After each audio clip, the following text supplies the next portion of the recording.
Hi, this is Amina Sheikh here on Zoom channel, and with me today I have the talented actress Madhoo, who is literally aging like fine wine. I must say that, and I need some tips from her. So join me as I welcome her on Zoom. Thank you so much. What gets you the glow? इतनी गर्मी में glow कैसे? वो गर्मी से glow होता है ना, पसीने से. I'm actually oil निकल रहा है. What made you take such a long break from Bollywood and like now you're coming back with movies like you know Kartam Bhugtam. Yeah. So tell me like what made you take such a long break? I didn't mean to take a long break. I mean, I took a long break when I got married and had my children, but I've been working in the last 5-7 years. I've done a lot of projects in the South, or even in Hindi. I did a small role in a film called Nail Polish. I started with a television called Aram with Goldie Bell, and I did Fireflies for Z5. And even as of now, a lovely show of mine, if I may say so myself, called Sweet Karam Coffee is streaming on Amazon Prime. So, and lot of releases in the South and all is happening. So, I've not been out of the industry. But Kartam Bhugtam is my, after a really long time, mainstream Hindi Bollywood film. And I'm really, really happy that it's also getting a theatrical release. Because first I thought it was going to go on OTT. But I'm really proud and very happy and very privileged, because that's my original dream, to see myself back on the big screen. How superstitious are you personally otherwise? Do you believe in all these thoughts? I'm not very superstitious. Like, I don't believe कि you know इस वक्त में ये कर लें, ये मुहूर्त देख के करें. I don't believe in those kind of things. But more and more I believe in prayers. More and more I believe in destiny. And more and more मुझे ऐसा लगता है कि हमारे हाथ में कुछ नहीं है, हमारे कंट्रोल में कुछ नहीं है. जो जैसे जैसे जब होना होता है तब होता है.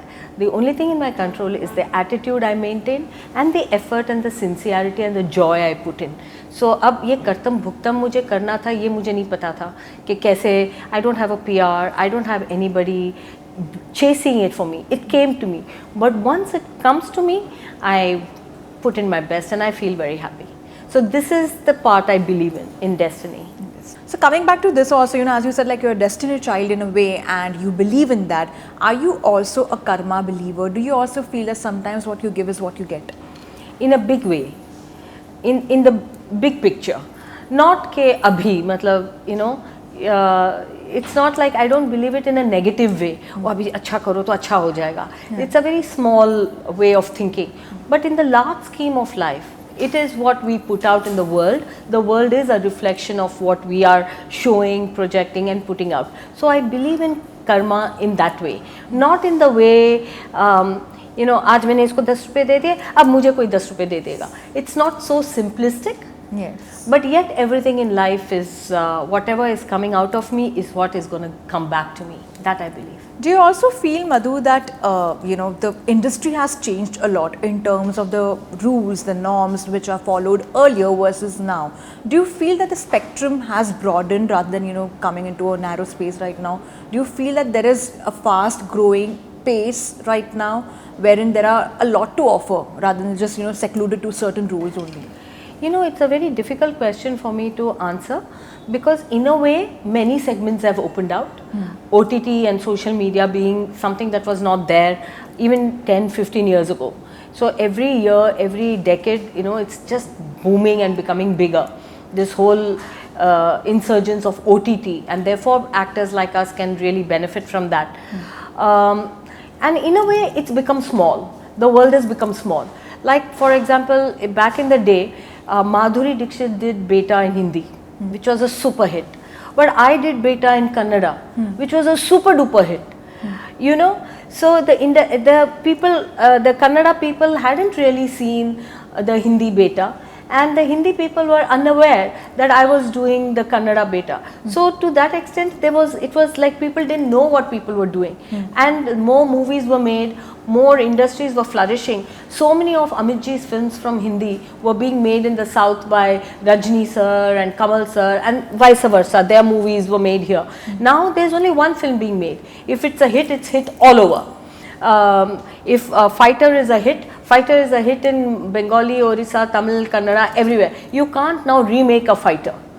You know, so in that way the industry has become smaller, and in a way it's become bigger. because of social media, I never knew, and I still don't know that how you can monetize or create content for social media. For me, social media is birthday party में है, दोस्तों के साथ photo लिए और लगा दिए. But my friends are earning lakhs and lakhs and lakhs on that one post. Yes. So something that I can't even still comprehend. I don't know how to monetize. So the world is really becoming like you can earn sitting on with a phone in your hand, and you can earn money. Now something that I have to understand, but I don't.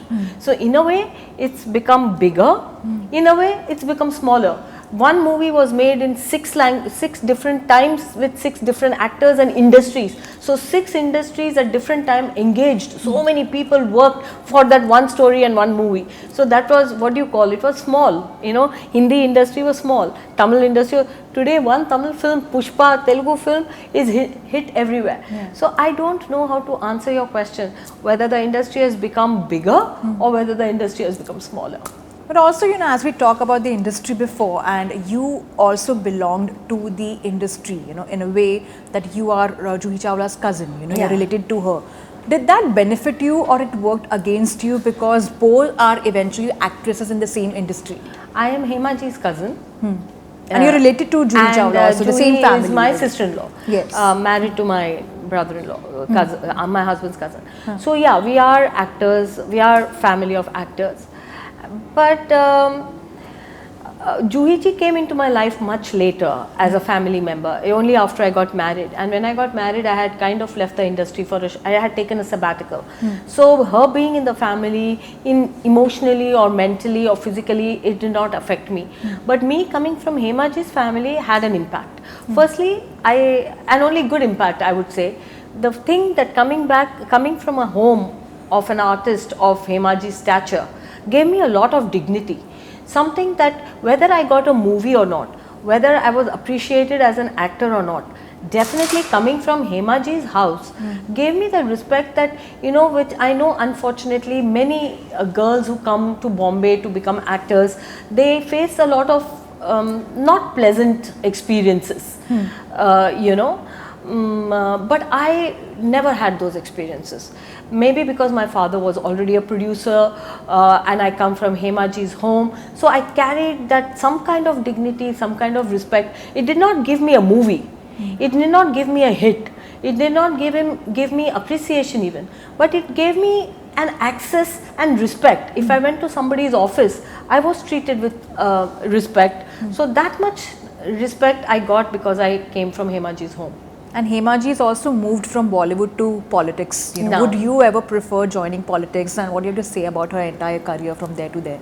I have to tell you something that I once had this conversation with Hema Ji. She said, whatever I've done in my life, I never knew that I was good at it. But when the opportunity came my way, I said, why not? Yes, I'll try. So when she was an actor, first to be an actor and all of that, then somebody told her, why don't you direct? She said, I didn't know A, B, C of direction. But I said, you have brought me direction, why not? Let me try. And then she said, she made many mistakes and she learned from that. She puts in a lot of effort and sincerity into her work. So she learned. In the same way, somebody said, why don't you create a dance troupe and come to, I don't know, whatever. So she never thought of it. Someone tells her to do that and she takes that and says yes and goes forward. So in the same way, she was offered the position of a politician, like an honorary member in Rajya Sabha. I think that's how she was first offered. She never said, no, I don't know anything about politics, so I'm not going to go there. She said, really? Why not? Yes. And then look where she's come. True. First she was honorary member, then she's elected member, and second term, now third term. So, you know, so she said something. I never say, no, I don't know. In the same way, that's something that I've learned from her. There are one or two things I've learned from her. One being, I always say yes. I also say yes. And then we'll see what happens. I put in my whole heart and soul, but I say yes and try. And so to answer your question, whether I will venture into politics, I see myself as the most non-political person. And I have no political conviction, but I will not say no. If I have to at some point, if things align themselves in that way, I will say, why not? So I have learned that from her. And second of all, most important thing that I have learned from Hema Ji, inspired by her is that she told me that she never speaks a problem to another human being. She says no human being can help me in my life, and that somehow stuck in my head, and therefore I also not very freely give my stories or my pain or my journey to anybody. I also believe that I will talk to my Almighty. If something needs to change, it will happen there, not here. That it's not like I'm inspired by those two thoughts, and that comes from her. And as we also talk about Juhi Chawla, there was this one conversation which took place, which also went viral, was she gave you the name Madhoo, and she kind of denied, when she was confessed about it or confronted about it. What exactly is the story? Like, your name was something else, and she used to call you Madhoo Ji, Madhoo Ji. So, and she's like, I don't know why she says something like this, and she's a part of a family. No, I'm not sure what you're talking about, but I think there was some name thing that happened because she and I were both guests in Kapil Sharma's show. Yes. And there, they talked about my name, and I have many different names and all of that, and of course now as an actor I'm known as Madhoo. Yeah. But Juhi is a North Indian Punjabi married into a Gujju home.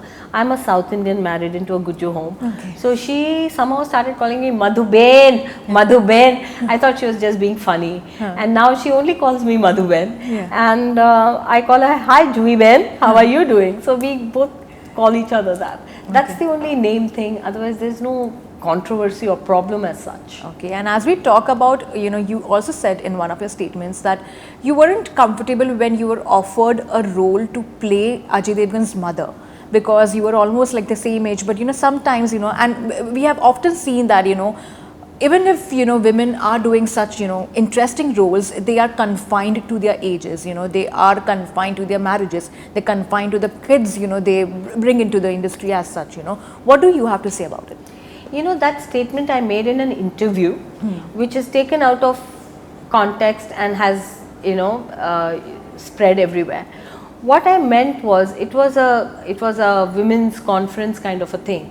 I said, why do I said, if hypothetical, no one came to me as to play Ajay's mother's role, but I said hypothetically, I don't want to play Ajay's mother. If an offer comes, I love to play his wife or whatever, but why should the offer come to me saying now you play Ajay's mother when we both debuted together, and in the same age? This is the statement I made, but I'm correcting myself right now because I have evolved as an actor. I made this statement about 2 or 3 years ago in some other context. But in the 2-3 years now, I realized I've played many different roles. In the South, I play a very negative role. Then I played an Apsara's role in Shakuntalam with Samantha. Then I play a Nani, Nani ki kahani, Nani in Fireflies. So when I am playing as an actor, actually I'm enjoying the liberty and the freedom of being an actor today. Back in the 90s, actually that is when we were put in a box. We were actresses, the heroine of the films. We romanced, we sang, we danced, and that's what we did. But now with the OTT, with the stories, with the content, I think that is kind of broken away. So a lot of great opportunities are coming for every actor. So today, even though I made that statement that if they come to me with Ajay Devgn, they'll tell me to play his mother, why should I do that? I did say that. But today I'm thinking as an actor, if I do get a role where they say you have to look older than Ajay and play his mother's role, I would take it as a challenge as an actor. Because today I'm enjoying that liberty of being old. In a recent film, I played a college girl. It was really challenging for me. Because how do I look like a young college girl? But I did that. So I feel as an actor, in one show I played an old woman, Nani actually. In one show I tried to play a 20-year-old and a cop and this. So even today if I get a role to play any of my yesteryear's lead actor's mother's role, I would look at it as a challenge and not like a sexist that controversy or that kind of a conversation that women only get put in this box. I don't think I will take it like that. I will now look at it like, let me play Ajay's mother and see if I'm convincing. I will look at it like that as an actor. But do you also feel that times are changing, and somewhere now, as we always say that, actors, there are some statements being made also, by some filmmakers and actors, that actors are always like, few of the actors prefer a 20-year-old while they are in their 50s or, 60s almost, and do you feel that if something like this, when actresses are doing, they're always age shamed, that doesn't disappear completely, no matter how much you say that, it's all good, okay, we should take it like in light, but it doesn't happen that way. The moment an actress who is in her 40s or 50s is romancing someone who's in 30s and all, they always get, age shamed or even get questioned for their choices in men. If Priyanka Chopra is married to Nick Jonas, she's age shamed for that. Yeah, I think things will change. Minds are opening. It's happening all the time in the West. And since we are becoming one world, definitely we are looking at the West, they are looking at us. They've taken a lot of our belief systems now. The whole world is turned into Ayurveda and yoga and, which was like basically our domain. Yeah. And we are following them in our filmmaking and many other ways. So we are becoming one world and our minds will open, because it's true that older women can fall in love with younger men. In fact, a story like that had come my way. Yeah. Unfortunately, it didn't materialize, but I was super excited. I was supposed to be this aged singer, performer, and I fell in love with a new upcoming talent, and he was madly in love with me, and then the whole story continued. Sadly, I cannot say that it got made. It didn't get made, but the story of that type did come to me, and I was very happy that, and I would like, because you see movies of Michelle Pfeiffer, Meryl Streep in the West, yes. They have these stories, yeah. Older women falling, because love has, we talk about love has no age, love has no this, it's time we show that in movies, and I think now we are getting there, because there are so many different stories on different platforms, so much is happening. So I think this conversation is slowly getting more and more obliterated. And lastly, if you had to collaborate with one of your actors from the past, who would it be and why? Actors from the past, I feel I would like to collaborate with Ajay. Because I see him as intense, and I can see myself doing some really nice emotional story with him. I would love to do, actually. But my thing is to collaborate with any maker, any director who makes me into this tough action actor, because I love action movies, and I don't think I've done a hardcore action movies. I loved Deepika's Fighter, the way she the uniform and all of that. I would love to wear I have two desires. I would love to wear uniform like a pilot and do something like that. And another desire is to wear really lovely Rajwada princess queen, like in a Sanjay Leela Bhansali frame. These are the two, because I just feel these are the two things that I can feel myself. I can feel myself in that, like a queen from Rajasthan, like an ancient queen, yeah, or like a fighter, kick-ass. Both. We would love to see you doing some action-oriented roles for sure, Madhoo, because that side of yours is something we want you to explore. I want But to. Before I let you go, what are your upcoming projects you're focusing on? See, my most important one right now I want to talk about is Kartam Bhugtam. It's really special for me because it's a theatre release, and we've collaborated with very good actors, and it is truly, we need that validation from our public that everything is not about star power. The content, the acting should be appreciated, so more producers can make things for theatre and save our theatre business. It cannot be, we should not just talk about 100 crores and 1000 crores. Good content, entertainment can be made in in a smaller budget, and I hope this movie does that, and does that for us and for our industry, because I can vouch for the content, I can vouch for the director and all the actors here, Vijay Raj and all of them. They are just fabulous. So this is my thing. It's a theatre release. I'm extremely grateful. And my next upcoming project, which I am really excited about, is Kannappa. It comes under the Pan India film zone, because they are making it like that. Actors from all the states are in it, so that they give that, they truly give that. It's not just dubbed in 5 languages. It's got Akshay Kumar in a prime role, Prabhas and all of that. And in that I'm playing the warrior. Maybe I'm not meant to say that, but I'm playing a very interesting role. But before I let you go, I have to ask you this question as well, Madhu. Have you ever encountered anything which has been spooky or uncanny in your life? Be it at your shoot life or personally? Nahi re Baba, I'm very happy because I'm a darpok. Yeah. As much as I have this interest in the other things, things and life and beyond, I have interest, but I think I'll be like really scared to encounter any such things. So I'm happy to say no. Lovely chatting with you and looking forward to see more of your work. Thank you so much. Thanks.